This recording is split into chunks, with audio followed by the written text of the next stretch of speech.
If this goes on, don't panic. Bringing hope to the world through speculative fiction.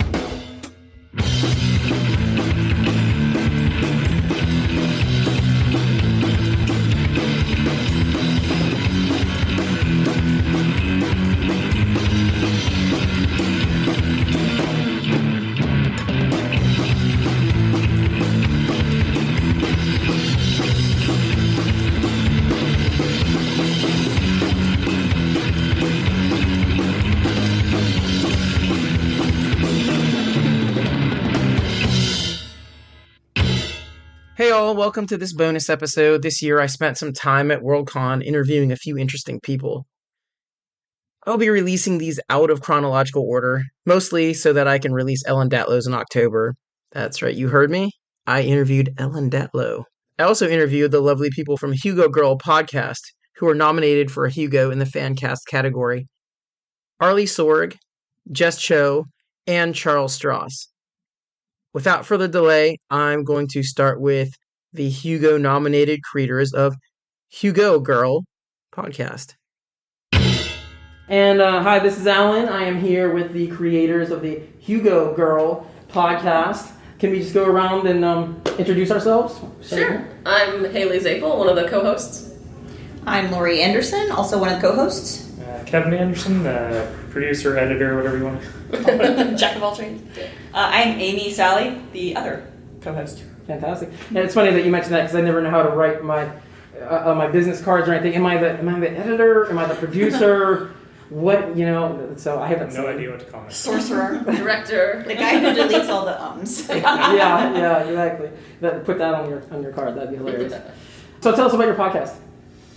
Okay, Hugo Girl is about 3 years old. Yep. And it is a feminist slanted podcast where we're reading all the Hugo award-winning novels, adjacent novels, short stories, novellas, sometimes just books we love about the sea, sometimes movies that we love or hate. And yeah, we have a cool little format that we follow for each episode that focuses on feminism, misogyny, food. It all depends, so.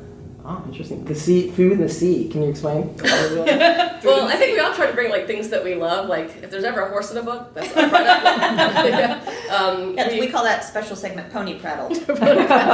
Yeah, and I actually bought a book today in the exhibitor hall. It's called Galactic Stew, and it's short stories based around space and food. So what would you eat on a long haul voyage to space? Not hardtack. There's usually food replicators, but it's just fun to look for that in books. So awesome. So what drove you all to start this podcast? Well, Haley had the idea for the pun name, the Hugo Girl name, and she was going to start a blog about it, and the blog just never got off the ground. Yeah, I was telling the Hugo Nuts podcast. I had an ex who had a podcast with her best friend, and I was like, this looks like fun. And so she inspired me to start doing it, and then we just kind of it's kind of like a book club with your closest friends, and we just read books, we talk about them. Usually when we go over and record at Lori's house, we'll have dinner or we'll watch a movie after or something. So it's just it's the four of us enjoying a book and then just being ourselves around it, which I like. Mm-hmm. So the blog idea got transmorphed into a podcast. Yeah, because into the podcast so that we could have some scheduled friend time. Yeah, podcast or the new blog. I had a blog 10 years ago. Now I have a podcast. So. Yeah, makes sense. Yeah, no, I totally understand. And it seems like your podcast is very philosophy-driven. Would you be willing to discuss that a little bit? Yeah, it's philosophy-driven in a sense. I mean, it's we're coming at it from a feminist angle and also from a social justice angle and I think revisiting a lot of these sacred cows of science fiction from a new perspective like this is very helpful, and it helps flesh out how far we've come, and it helps us look at things from a new lens to see what's still good, what's maybe dated, that's our philosophy. It's you can evaluate these things from a feminist perspective and still find value in them, but also interrogate, where they might learn and grow, especially the fandom and other people. Yeah. I think some people take these, canonical works and they're just Asimov is king of science fiction, but he doesn't have a lot of female characters, and when you're, when I was growing up in the 80s and 90s, and you don't see women or people of color in science fiction, and it sucks. So now, to be able to read N.K. Jemisin in comparison to when we read Isaac Asimov, for example. It's just like, we don't have a misogynist moment because a woman wrote it and she was thinking about things, she paints fully fleshed female characters, as well as male characters, and polyamorous characters, and queer characters, so.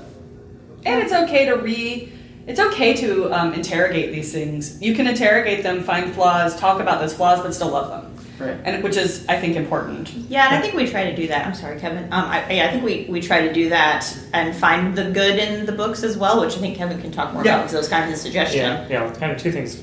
First, that made me think of the Terror episode, that everyone loved the book The Terror so much, and on the first read you're just sucked into the story and the drama and what's going to happen, and then on the second read everyone was like, why did we kind of like gloss over all of these like racist, sexist bits? But because the story was so good that you felt like when you're just kind of going for the story, you don't notice those, and then on a second read you can kind of take it. So I think that's an interesting feature of the podcast. And then at the end, still say, well, we like this book, but here are some of the problems, which goes into what Lori was saying, is that after the first few episodes, like even if they weren't like tearing apart the book, still like focusing on some of the, not necessarily problems, but just a critique can seem like it can skew negative. A critique can seem like a criticism if you get the distinction there.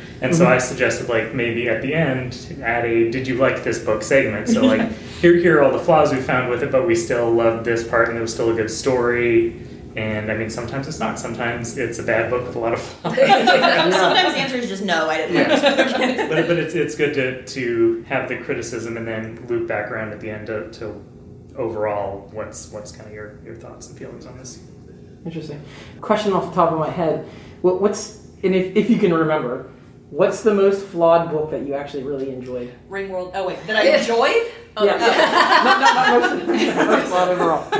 Oh, Demolished Man, maybe. Demolished Man. About that earlier. I was talking about that earlier because Demolished Man, whoo, buggy. There's some problems with the way that they're the most jiggly breast of all time. She's just, it's a problematic book in a lot of ways. But I thought it was a wild story. I thought it was very engrossing. I really liked the book.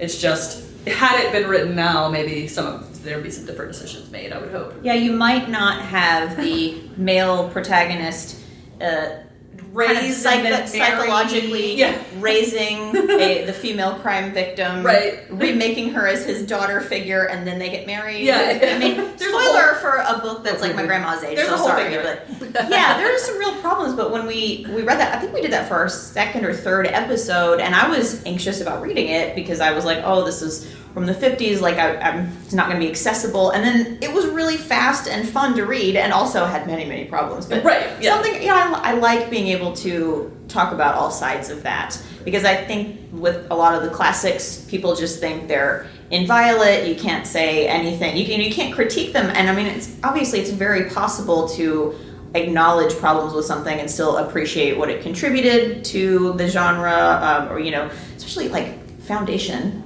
which I also had talked about previously. Foundation is not, for me, it was not fun to read. I know the subtitle of that episode was Men Talking in Rooms, which is really most of what happens. But the ideas in it absolutely improved the genre. So I think I enjoy how we can kind of do both. Yeah.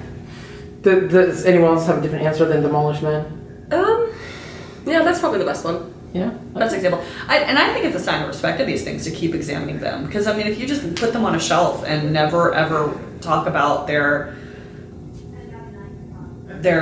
flaws and the little gems, if you never talk about this stuff ever again, then it's not really, that book isn't living. You're not really thinking about it. That book has become a relic, a statue almost. Exactly. Yeah, and sci-fi always reflects the era in which it was written and the anxieties of the 100%. age. So yeah, it's just fun to see how we, because if we were to live forever, 100 years, we would look at the books written now and be like, wow, they said that. Like, sure. Yeah, absolutely. Do you want to say anything about Ringworld? Because I feel like you've got something to get out about Ringworld. How much time do we have? My thoughts on Ringworld are they're well established. Go listen to our episode on Ringworld. There you go. If you'd like to hear my thoughts. What's the name of our episode of Ringworld? Do you remember? Oh gosh, no. Something funny, but I forget what it was. That book was just, to me, it was a perfect example of a good idea book, because the idea is amazing, but the writing and the characters and what happens to the poor girl in that book are just the one girl. It's hard to swallow, in a lot of ways. So I mean, but Larry Niven, smart dude. I mean, he's a very imaginative person, and so the idea is good. But the title of our Ringworld episode was "Task That Ass." That's right. The task. Oh, the man. task. The have you read it? I have not. Well, I won't get into it. But yeah, task that ass is about one of the. It's kind of a weapon. It's a weapon in the book where you hold someone sort of enslaved to a feeling of ecstasy, and so you can imagine where that goes. Yes. Okay. Not hard to imagine where that goes at all. Okay, so everyone go check out that episode. So let's talk about process and how you record and come up with your ideas and put together your episodes, I guess. So let's just start from the beginning. What is the process like? How do you pick a topic? How do you flesh out your ideas and put them together for the podcast? And how do you keep it interesting? We start, everything is in our group me that is called Space Crones. And so that's just where we chat, most of the day, every day. But we'll come up with an idea we'll sit down and be like, okay, what are the next 3 books we're going to read? And we'll be like, this. And sometimes there's reasons why we read something, whether it's an anniversary of something or, there's reasons why, but sometimes it's arbitrary. But it's like, this November we're going to be doing November, so that's fun. Yeah. And then every October we try to read a spooky book. And then we originated the podcast recording around the table in Lori's house because she has the biggest house and nice tables and stuff. And that's where the recording equipment is. And then during the pandemic we went completely virtual. We used Zencaster for a year and a half. Yeah. And now we're back to recording in person, which is great. And the vibe is just different and better, and you can riff off each other better and make eye contact and joke more, I think. I was going to ask you about that. Yeah. And then I'll let Kevin talk about the magic that happens afterwards. Well, I was going to say for November, so Lori is our moth manager, and so she reaches out to people on social media a lot more than Haley and I do, and she also has maintained a spreadsheet of this because she reaches out to fans, and fans reach out to her with suggestions of things to read, and so we've been doing a lot of that lately, just reading things people have requested, and I think November was somebody had suggested we do that. I can't remember who it was now, but I think we came up with the pun, and then a bunch of people were like, this is a great one, this is a great one. One thing I wanted to mention about process is that we actually try not to talk about the book very much before we record, because we find that when we do, we don't stop talking about it. We're like, oh no, we're not recording, or this would be great for the show. So we try not to talk too much about it, so that we're all coming to the table fresh with our often really varied opinions. Yeah. And then we always have one person designated as the DM for every episode. So so that person does the plot summary, does the general discussion topics. Although people tend to bring their own discussion topics to the table too, but generally they're the person in charge of keeping the conversation going and keeping us corralled. And we'll rotate that typically, but if somebody really loves something, like for example when we did our Moby Dick special, obviously Haley was our sea captain. And cook. And cook. I make slippy soup and hardtack. Very nice, very nice. But generally we take turns. Yeah. Did you mention the segments? No. She did when she was telling Oh yeah, so we have a pretty strict schema that helps keep us on track, and I think keeps it interesting for listeners too. So we have Goodies from Goodreads, where we read hilarious reviews from Goodreads or Amazon reviews or Google, and then we've got Feminist Favorite, Misogynist Moment, Boob Talk, Star Wars and Lord of the Rings, one of my personal favorites, where we figure out where along the spectrum of fantasy and sci-fi a book falls, but it's completely arbitrary and the rules are made up, kind of like whose line is it anyway. Recently I decided one was Anne of Green Gables. Yeah, and then Kevin takes the raw material and makes it into something wonderful. So, Do you want to talk about that for a second?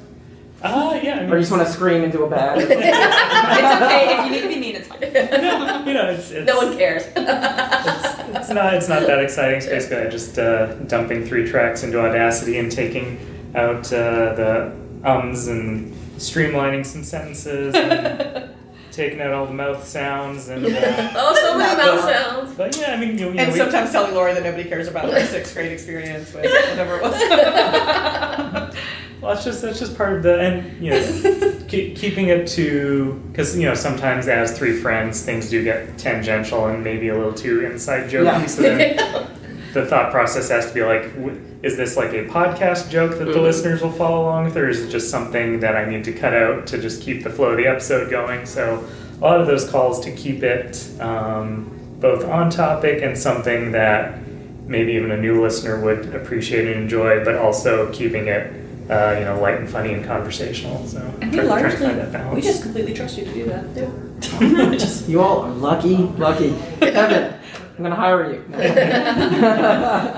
Yeah, and the great thing is that Kevin taught himself how to do this. We needed an editor, and he stepped up. So That's awesome. We wouldn't have a podcast if Kevin No, it hadn't was huge. just gone to YouTube and learned how to do this. They said, do you know how to edit audio? And I said, no, but I bet I can learn. And so I spent a very intensive weekend on YouTube, not just learning. I mean, Audacity is pretty easy, but just like learning all the tips, like take a room tone and then do noise reduction so that when you cut out parts of sentences that you don't get weird little gaps. That's what it's for. Yeah. Room tone? I never knew what we did room I tone just assumed it for. was something to begin. So room tone is when we make faces at We each try other to and try to ruin laugh. the room tone. We just try to room tone and Kevin. So you sit there with them and record while they're okay. Yeah, we used to record right into Audacity and the computer through a mixer, so I would have to I'd have to like ride the mixer all the time and make sure the levels were good. And now it's mostly just to monitor the recorder, but also like if someone messes up and then starts again, but there's like overlap, to just like pause and be like, can we take a second and start right from the beginning so I can edit that back. He's also constantly telling Haley and I often sit next to each other at the table, and so we'll start looking at each other to talk. Like we'll start talking to each other's faces instead of the microphone. It's like When we have drinks, he's monitoring our eyes blinking. Stop putting things on the table. But the funny thing is, unfortunately, your listeners can't see, so I'll just describe it. A lot of times he's got his headphones on and his head's just sort of down in his hands. Like God, you're just kind of like in sleep mode, but if somebody like whacks the table or has a false start, he'll be like, oh, gotta do that over again. I know I made a good joke when he giggles though, because I'm like, he hasn't read the book maybe, and he's like, if I can make Kevin laugh, I got something. And sometimes we have questions, and we'll be like, what year did Dune come out? What's the name of the Cuisses Hatterack? And he'll be like, oh, it's this. So. Awesome, I love it. How did it feel to be nominated for Hugo? I mean, I'm still a little in shock. I keep waiting for them to be like, actually, we're so sorry. There was a calculation error. But yeah, no, it was amazing. It's surreal. I mean, I always tell people that aren't familiar with the Hugos or science fiction, I'm like, it's like the Pulitzer for nerd stuff, basically. I have my little thing. It's surreal. And, the little thing is a rocket pin. Oh yeah, The every nominee gets a little silver 1-inch Hugo symbol pin, but even if we lose, we're on Wikipedia forever for this. That's the goal. Be mentioned on Wikipedia for something nice. Yes. Well, I joke that we started making this podcast because we just really like to hear hear ourselves talk. Mm-hmm. So it's just wild to me that other people like to hear us talk too. It's just very validating. We've gotten nothing but kindness from people too. I know. On the internet, on Twitter, here, anywhere. It's just like friends that I like Instagram friends that I'm like not terribly close to are like wishing you the best, and it's just like, oh, I know. Thank you. It's really nice. So when we got the email that we had made the finalist list, I was in the kitchen in my house, and my phone was in another room. I had my Apple Watch on, and Haley sent us a screenshot to the Space Crones group me of the email saying that we were finalists, and it was too little on my Apple Watch for me to see it, but I could tell it was a screenshot of an email, and we were expecting it like any day if it was going to happen. It was that week, and I went flying across the house, running as fast as I could, like 20 feet. And Kevin's like, what's going on? Why is your hair blowing back in the wind? And grabbed my phone, and I was like, oh my God, we made it. So they were on the way over to our house to record a regular episode. So they both stopped and picked up some $6 champagne, and we were able to toast and scream a lot and record a little excited reaction. Yeah. We recorded a lot of screaming. Yeah. Well, that's awesome. We put a scream warning in the show. We don't want to blow out anybody's ears. My reaction was, clearly the nomination was just due to the excellent editing. Obviously. Like I said, we wouldn't have a podcast if you didn't do the editing. That's true. Or we would be like dumping 100 minutes of unedited smacking. Yeah. Without the Anderson Dream Team, this Hugo nomination does not exist, because Lori is huge on social media. She has developed our community more than anybody else. Kevin works wonders with our audio and editing. It's just, it's hard to overstate how important the Anderson Dream Team is to the Hugo Girl podcast. Thanks, buddy. Thank you. Love you guys. It's true. Love it. I love it. You guys are such a great unit. It's fantastic to see that. You're so good. So a couple best episodes. If someone was thinking about trying out your podcast, what are your like top 2 or 3 podcasts? It's like Billy on the Street. One of our earlier episodes, like maybe in the first 20, we did Dune, and the episode is called Lobaka. And if people don't know who Lobaka is, it's Chewbacca's nephew. Okay. That's part of an aside we have for the show. But that's a good place to start. I think for people, I think it depends. Like if you're into sci-fi, we've got some deep cuts. If you're like not super sci-fi, you could watch. We have like a Harry Potter episode. We've got Star Wars stuff we talk about. We read The Courtship of Princess Leia, which was really fun. It's like a expanded universe novel. We also have we always do an April Fool's episode, and we turned into a fake true crime podcast, and it's called My Favorite Mordor. Okay. What y'all got? We've gotten some very good feedback on our Dragonflight episode.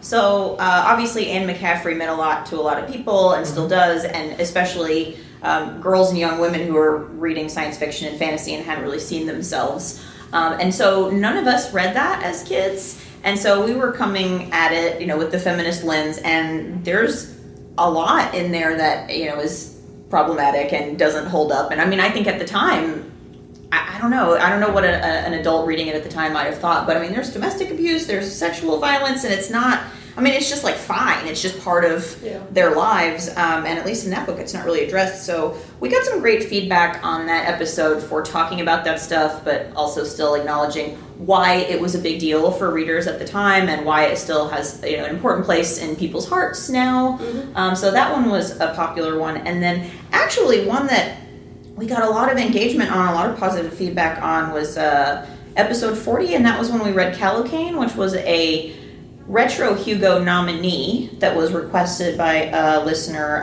Lisa Andreasen, and it is bleak dystopian fiction from the 1940s, and we were a little bit like, wow, are we going to be able to giggle through this like we normally do? I mean, it was just different. And then it ended up a great episode, and we got a lot of comments on social media. It got a ton of downloads, and I was surprised by that since it was a more obscure work. Yeah, I mean, most people, you hear about Brave New World in 1984. This is like up there with them. It's just not very. It's Swedish. I believe so. Yeah. Yes, it is. It's Swedish. Yeah, with a female author.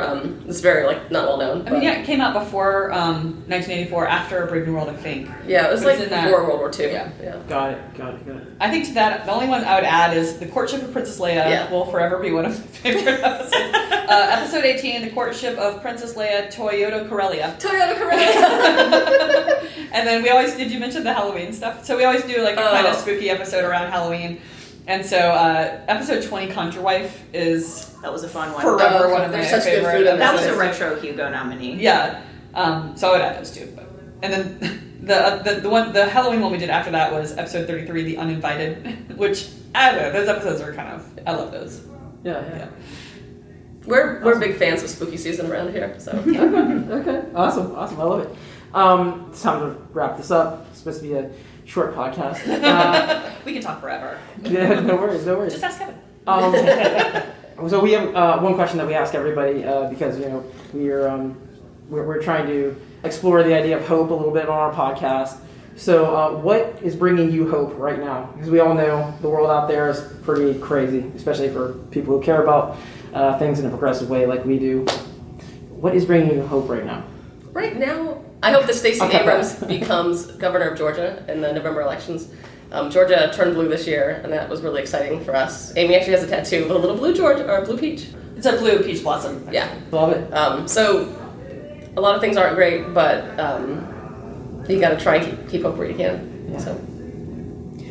So I work for a nonprofit law firm, and in that role, I have the opportunity to see people in the community really pull together to help the people most in need. And so, I've been doing that for a long time, but especially when things feel hopeless, I'm glad that I get to spend my day job seeing people doing good and wanting to help each other. And in my current role, I work with volunteers. So there are people who work at private law firms who want to donate their time to help people who need it. And so it's just really great that I get those calls from people like, what do you need? What do people need? What can I do? And I tell them, and a lot of times they do it. And so it's nice to see that no matter what else is going on, there are always people looking for problems to solve and asking how they can help. Mine's kind of similar because Mr. Rogers told us to look for the helpers. You know, when there's always going to be tragedy and there's always going to be catastrophe. People are always going to do bad things to one another. It's just sort of part of it, right? And it feels like there's more now than there ever has been before, but I think largely that's a function of how fast we get information and from how many corners of the globe that comes from. So it's important during times like this to say, okay, Pakistan is flooded to the top of the country. There's lots of people displaced, lots of people have died, but look how many people are trying to band together and help them. Look, yes, Ukraine is in it right now, but look how many people have come together to try and help them. And I think that is always my sort of North Star of hope, is if you step back away from all the bad news, look around and say, yeah, but look how beautiful people can be. Kevin? I think, kind of like Lori was saying, people coming together. For me, people coming together through music has always been a big part of my life. Like coming up in like the kind of political, socially conscious punk scene, and bands like Crass and Propaganda like really influenced like a lot of my choices to become a public interest lawyer and try to help things that way. So I'm wearing a Vision Video shirt now, and like a lot of people might know Goth Dad on TikTok, who got famous making like corny dad jokes on TikTok in a goth character, but he's like very political. Like all of the songs are about something. At each show he gives an explanation to the crowd, like this is about why Kelly Loeffler sucks by trying to make money on the pandemic, and this is about, he's a Afghanistan war veteran, and so he's like, this is about my experience with war and why we need to stop endless wars, and really goes into it all, which is interesting because generally like it's like a goth pop band, and goth is not usually that kind of political, so it's almost like that same kind of socially conscious punk in a goth milieu, and using his internet popularity to bring light to that and bring people together, and like people just love the band and the character so much that it's doing good. Yeah, when he does a particularly potent political video expressing his beliefs on TikTok, he'll lose a lot of followers. I guess people don't realize who he is or what he stands for, and then he posts another video like, "See you later."